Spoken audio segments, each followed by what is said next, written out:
I said a lot of this before in talking about the projections that are done, that there are assumptions about salary changes, service credits, meaning how long people are going to work.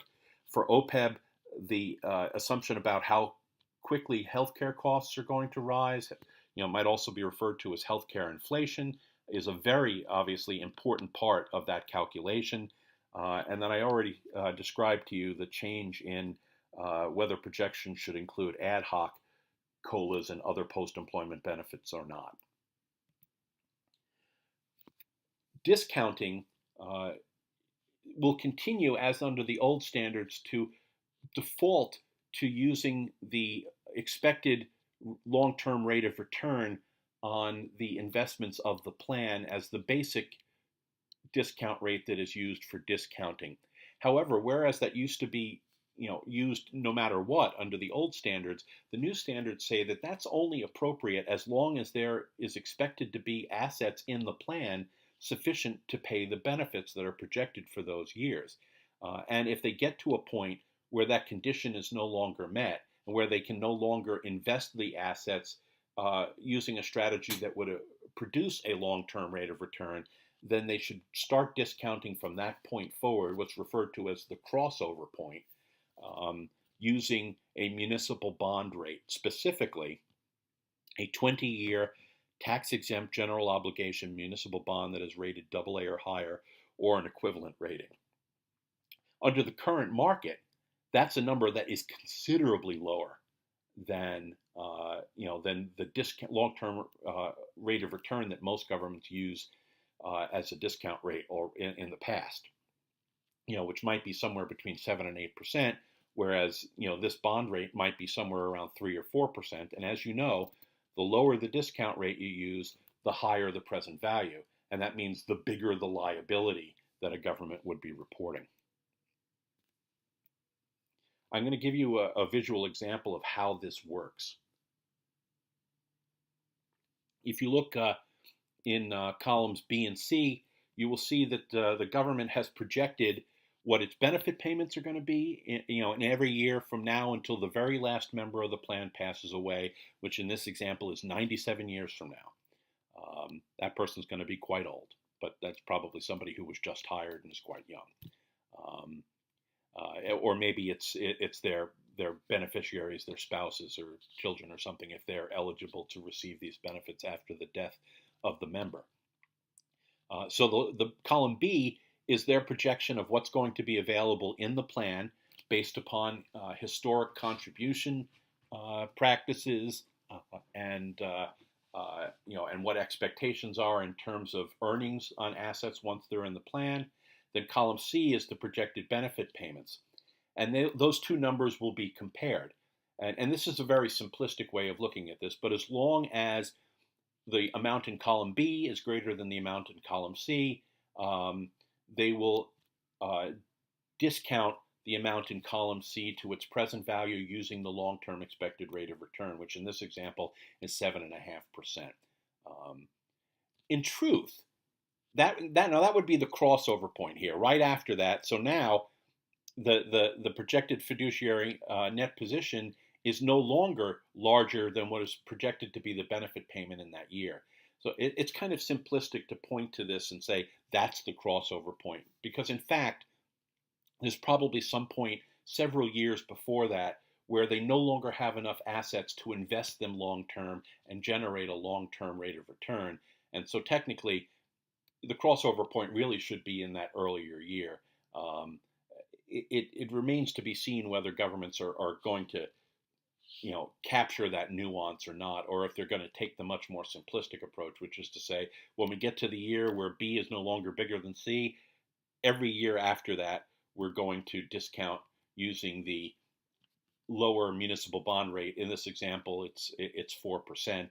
So if you, hold on, let me go back for a second. If you look at column C, where the projected benefit payments are, in years 1 through 26, each of those projected benefit payments is going to be discounted at 7.5%. And then everything in year 27 and beyond would be discounted using the smaller 4% number.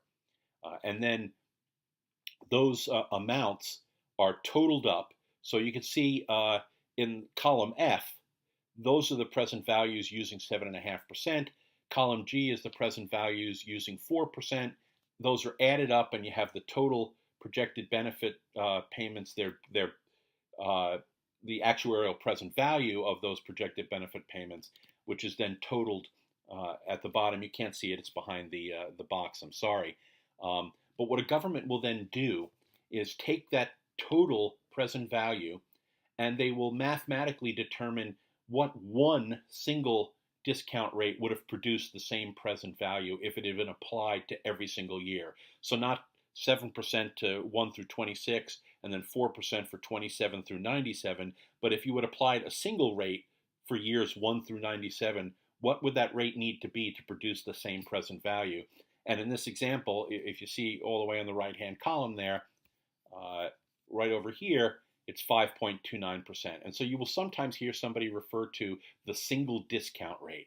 And that's what they're talking about, that essentially weighted average rate that you mathematically derive after applying the two separate rates to produce the present values.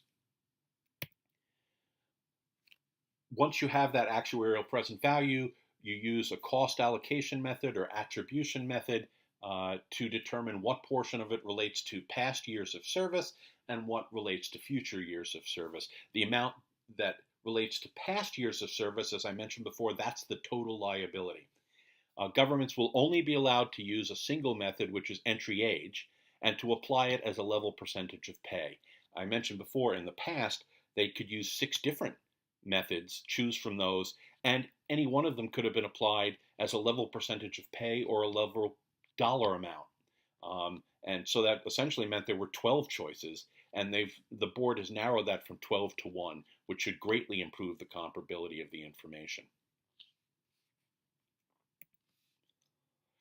I should mention very quickly that for OPEB, there is this thing called the alternative measurement method, and this was something that the board included in Statement 45, which was its first set of comprehensive OPEB standards, in order to as a cost-saving measure for very, very small plans.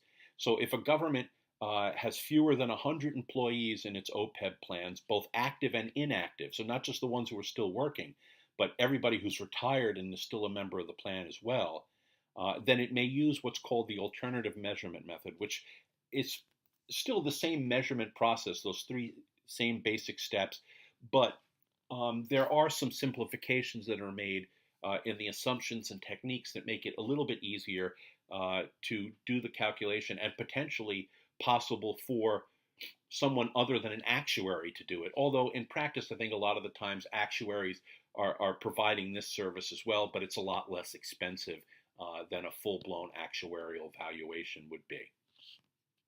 The Gatsby Statement 75 retained this alternative measurement method for OPEB, although it did make a few changes to make it a little bit easier to do and a little less dependent upon the standards providing what the assumption should be.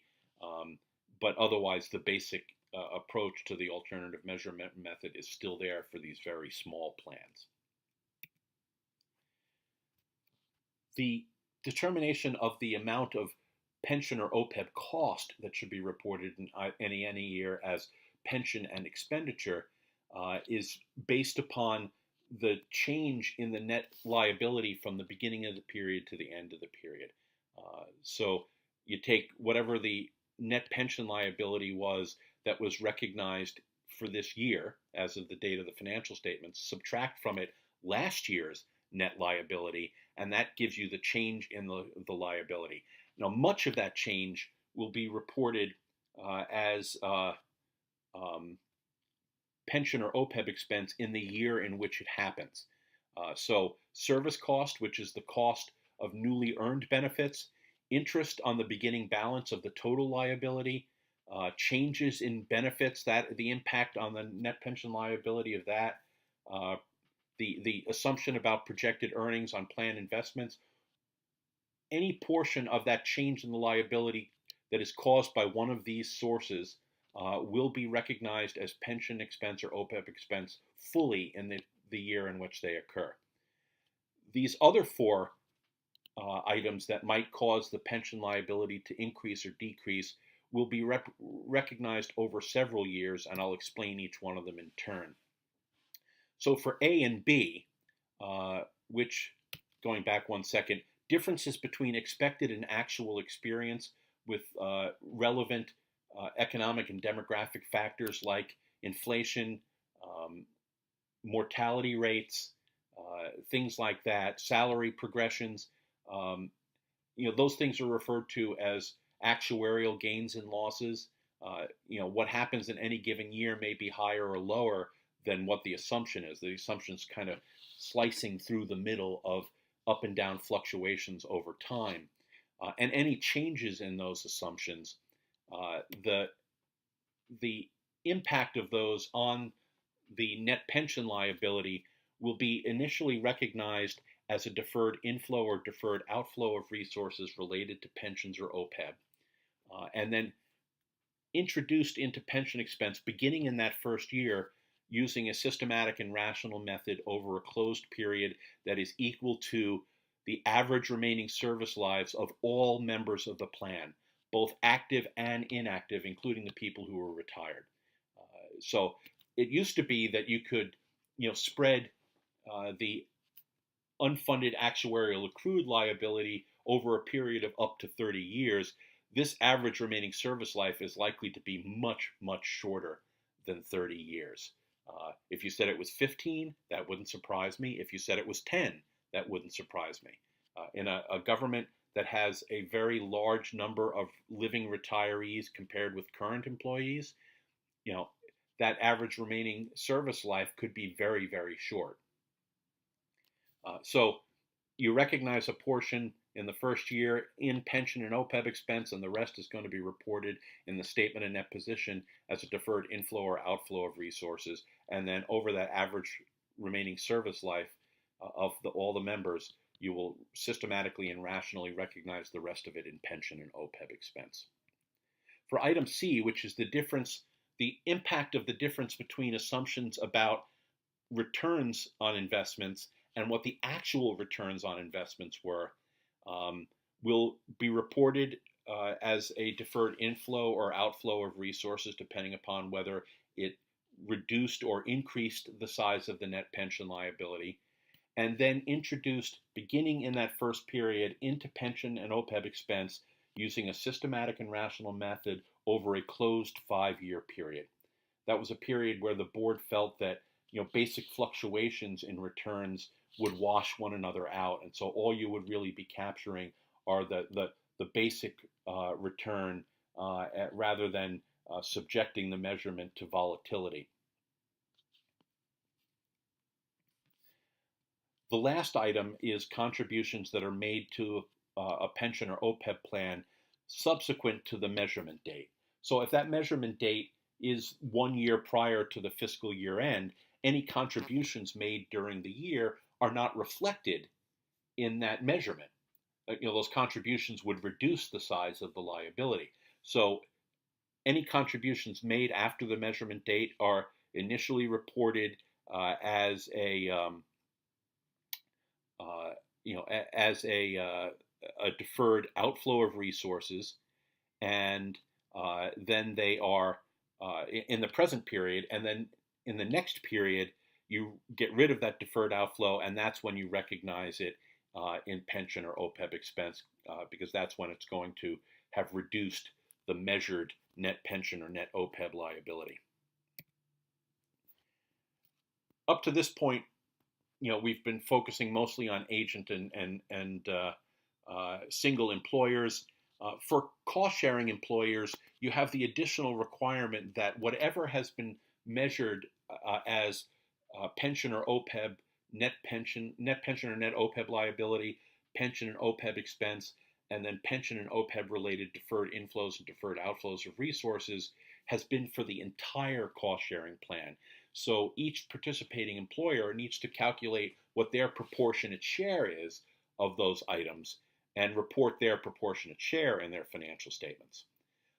The proportion that they use to calculate that should be based upon something that is consistent with contributions. What the board has recommended is that it be the proportion, any participating government's proportion of the long-term contribution effort of all of the members of the plan, and thereby looking at it over the long term would help to eliminate or at least greatly diminish the impact of changes in that proportion from year to year. However, the board got a lot of feedback during due process that might be very difficult for some governments to do, and so the board, softened it initially had required that long-term contribution approach, but now softened it to recommending it, but allowing other approaches as well. And so it's possible that a government may determine their proportion just based upon what their contributions were last year as a portion of all contributions made by employers and non-employer contributing entities, in that year. The shortcoming of that is that that percentage may change next year, and that change in proportion has to be reflected in the measurement of their net pension liability as well. I will say a little bit about that in a moment. So, in reporting their proportionate share of the pension or OPEB expense, in addition to those other things that could affect the increase or decrease in the net pension liability, because you're calculating this proportion, there are three other things that could potentially happen that would change the net liability that a cost-sharing employer reports. I've just been talking about one of them, the change in proportion. If think about it this way, let's say a plan has $1 million collective net pension liability, and a particular employer is 10% of that. So their net pension liability is $100,000. Next year, let's say that the collective net pension liability for the plan as a whole rises to 1.1 million, and that employer's proportion increases from 10% to 11%. Well, now that employer's net pension liability is not going to increase just because the collective liability increased, but also because it now has an additional 1% of the collective liability. So, you're talking about adding 10% of that increase, which is, 11% of that increase from 1 million to 1.1 million. So that's $11,000. Plus, you need the additional 1% of of the $1 million from the previous period. So that's another $10,000. So in fact, their net pension liability wouldn't just grow from 100,000 to 110,000. It would actually grow to 121,000. Is that right? Is it 121,000? I'm doing these numbers off the top of my head, so perhaps I haven't got it right. Let's just step back for a second and think. If it's 11% of 1,100,000, yeah, it probably comes out to about 121,000.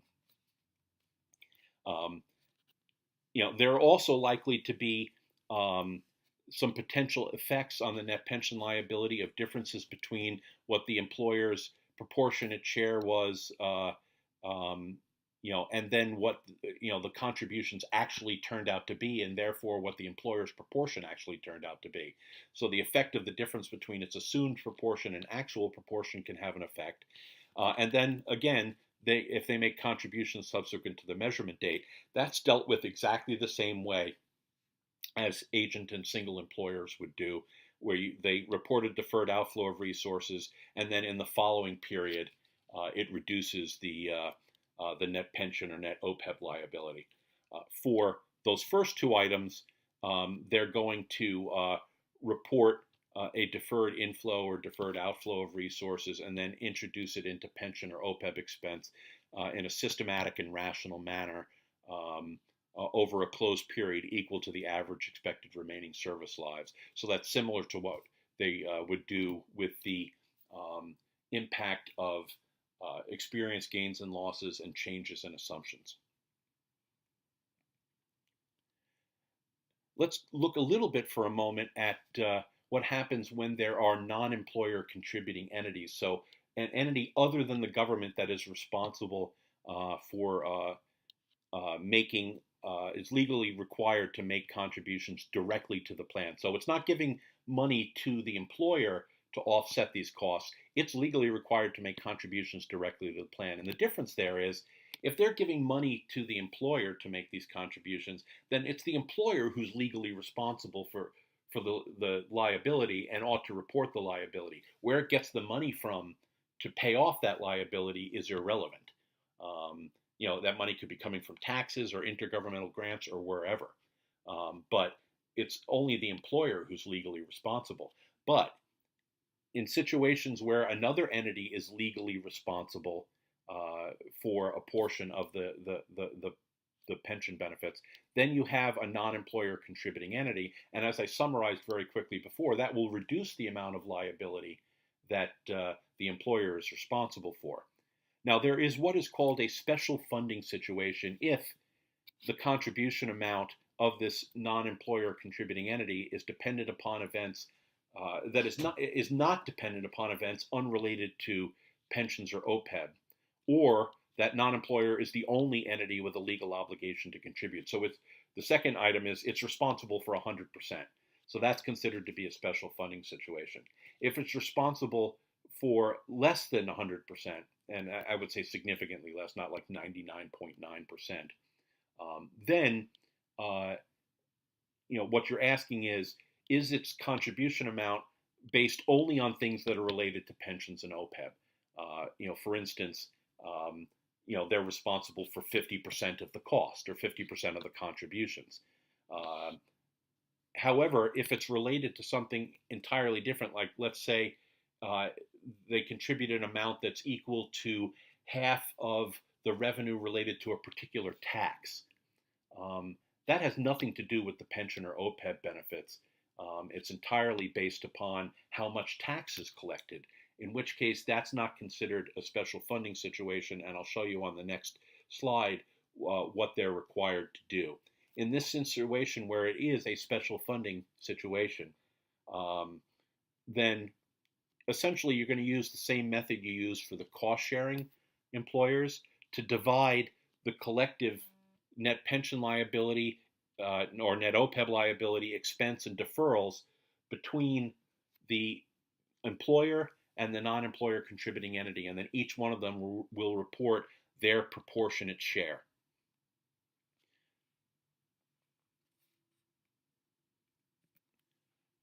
Now, if it's not a special funding situation, then the employer is going to recognize revenue related to the change in the net liability as a result of the contributions being made by the non-employer contributing entity.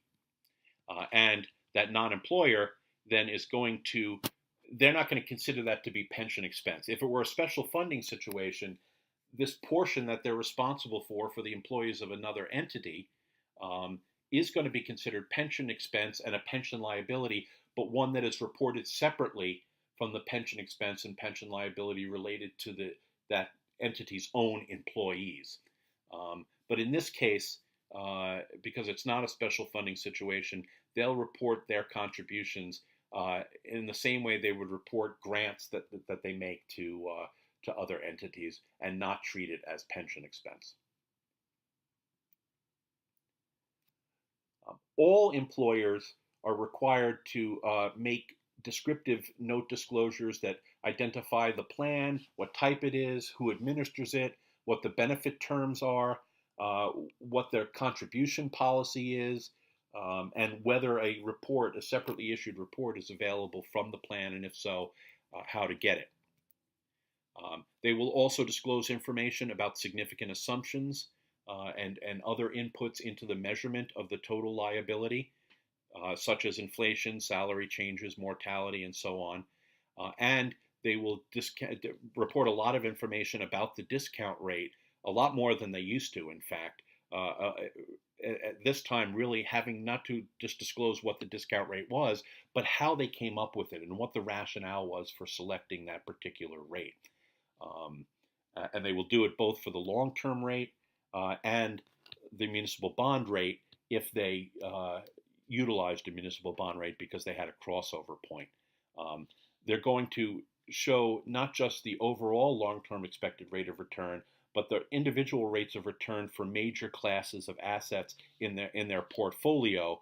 To give you some real information about how they got to that overall long-term expected rate of return, and they will also do uh, a essentially a sensitivity analysis for what happens to the net liability due to a 1% increase and a 1% decrease in the discount rate. And for OPEB, they will also do one that shows the change in the net OPEB liability as a result of a 1% increase or a 1% decrease in the healthcare cost trend rate. Um, they will also present information about the fiduciary net position of the plan, or provide a reference to the availability of that information in the plan's own report, identify what the measurement and actuarial valuation dates were, identify any changes made in assumptions or methods that are used to measure the liability, any changes in benefit terms, and any changes that were made subsequent to the measurement date and therefore aren't captured in the liability amount that is being reported. Whatever their pension and OPEB expense was for the period, all employers are required to disclose that in the notes if it is not apparent from the financial statements, and it won't be in almost all cases. And then they should present a schedule that shows how the deferred outflows and inflows of resources related to pensions and OPEB changed during the period, showing, by those items that we identified before, the experience gains and losses, changes in assumptions, differences between projected and actual earnings on plan investments, some of those individual items for a cost-sharing government or for a special funding situation, such as a change in the proportion or a difference between the assumed proportion and the actual proportion, and then contributions that are made subsequent to the measurement date. And then they will take these total deferred inflows and deferred outflows and show you how they're going to affect the net pension liability over each of the next 5 fiscal years, and then in all the years in the aggregate after that. So this is what that disclosure might look like. You can see all the deferred outflows and deferred inflows related to pensions in this one, and what on the left-hand side here, what caused those changes, what caused those deferrals. This should be the amount that you see deferred outflow of resources in the statement of net position related to pensions. This should be the amount you see in the deferred inflows of resources section related to pensions. And then the rest of the disclosure is showing how those amounts, will affect the net pension liability over the next 5 years. So it's going to increase it by 58 million, 86 million, 43 million over the next 3 years, actually reduce it. So the deferred inflows will be greater in that year by 1.7 million, 1.778 million, and then increase it by 1.465 million in the 5th year, and then in all the years thereafter. And obviously this is things that aren't the difference between projected and actual earnings, because those are introduced over a closed 5-year period. So that entire amount is reflected in these 5 years here. So this amount relates to all these other things up here. Now, everything I've talked about are disclosures for all employers. For single and agent employers, because their measurement is done solely for them alone, there are some information that they should be presenting in the notes to the financial statements that explain why the net liability changed from last period to this period, showing the overall change broken out by each of those causes. Excuse me. So, this is what that note might look like. And you can see for things like service cost, interest, experience gains and losses, contributions made to the plan, the earning of income on the investments in the plan, benefit payments, and so on. Each of those may affect the size of the liability, total liability, or the size of the plan net position, some both.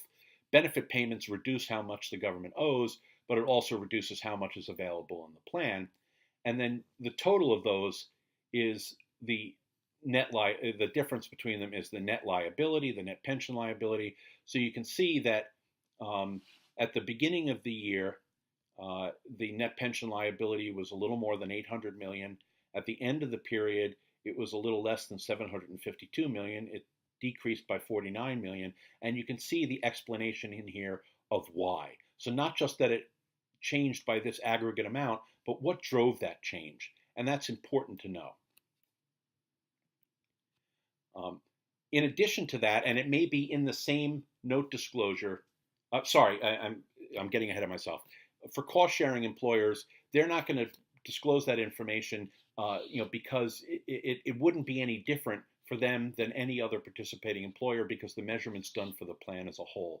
So they're going to disclose information about their proportion, how they came up with that proportion, any change in the proportion from the prior period, and then what their proportionate share is. In other words, the dollar amount,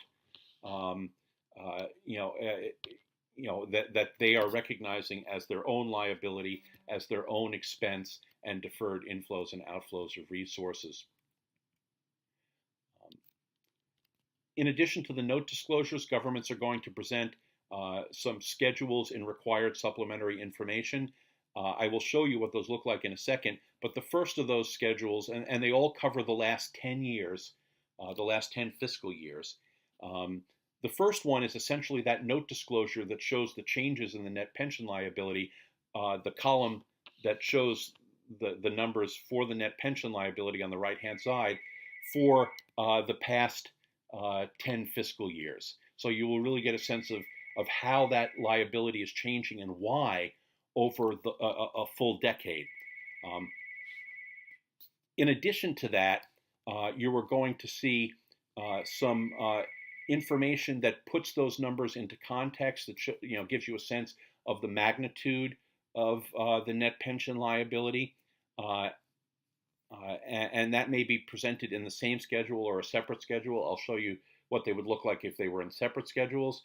And then if a government has contributions that are based on an actuarial valuation or somehow otherwise actuarially determined, what is referred to now as an ADEC, then the government will present a 10-year RSI schedule that includes its actuarially determined contribution, what its actual contributions were, the difference between them, the covered employee payroll, so the total payroll of all the employees that are covered by the plan, and then a ratio of those contributions as a percentage of the covered employee payroll, which helps you to get a sense of the magnitude of their contributions and allows you to make comparisons with other types of governments.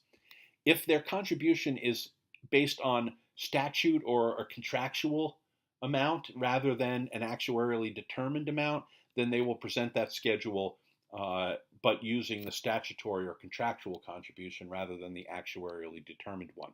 These schedules should also include notes that describe the methods and assumptions for determining the actuarially determined employee contribution, if they have one, and any significant changes in those methods or assumptions, or significant changes that took place during the 10-year period that it's necessary to know about in order to understand the trends. So this is what this schedule might look like for an agent or single employer. And you can see that this column is like that right-hand column in the note disclosure for the same year. The numbers should be exactly the same, but you've got 10 years worth of that to give you a sense over time. I only show 5 years here because if I showed 10, the numbers would be extraordinarily small. Now, either here or in a separate schedule is where you will see the ratios that are required. The ratio of plan net position divided by the total pension liability. So that's like a funded ratio. And you can see that this plan here is 78.97% funded, essentially. It's saying that the value of the assets in the plan are equal to almost 79% of the total liability. And then the other ratio here is the net pension liability divided by covered employee payroll. And that gives you a sense of how big the liability is and allows you to compare it with the liability of other governments of different sizes. This is what the contribution schedule might look like, and I've already described what its components are. If a government is in a cost-sharing plan, it's not making the note disclosure of those changes in the net pension or net OPEB liability, and it's not going to present an RSI schedule. Instead, it will present an RSI schedule that shows its proportion over the last 10 years, its proportionate share, meaning the dollar amount of the net liability, its covered employee payroll, its proportionate share as a percentage of covered employee payroll, and then the plan's net position as a percentage of the total pension liability. So essentially a funded ratio for the plan as a whole. If they have a statutory or contractual contribution requirement, and most governments in a cost-sharing plan do, then they're going to present an RSI schedule that compares their required contribution with their actual contributions over time. So this is what that first schedule might look like. You can see here's their proportion, and it has changed a little bit. It was 19% for several years, and now it's 20. What their proportionate share is of the net pension liability of the entire plan, their covered employee payroll, and a ratio of the two, and then here's the funded ratio for the plan as a whole, and this is what their contribution schedule might look like. Now, I should say that for most governments, when they implement, they should be able to do the full 10 years for their contributions because they've got that information. They will have to build the other schedules up over a 10-year period because they won't have that information for prior years. They might have it for the last 2 years. They might need to do the prior year in order to do their financial statements and notes, but you're not likely to see more than 2 years in the first year, and then over the remaining period, they will build up a full 10-year trend.